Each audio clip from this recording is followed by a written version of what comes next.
Ja, super je.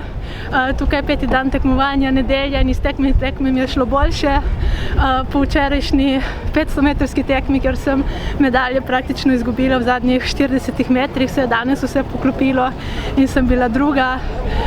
Taktika je bila taka kot ponavadi na 200 metrov, dober štart in na polno do cilja. Res, ko sem veslala, nisem vedela, kaj pričakovati, ker je veter tako močen, ampak vse se je poklopilo na dobro in sem osvojila drugo mesto, tako da sem ful zadovoljna. Čez 10 dni je še Evropsko prvenstvo, tam se bom pripravljala na Slovaškem skupaj s trenerjem, ki ga pač tukaj ni, tako da upam na tudi visoke rezultate na Evropskem prvenstvu.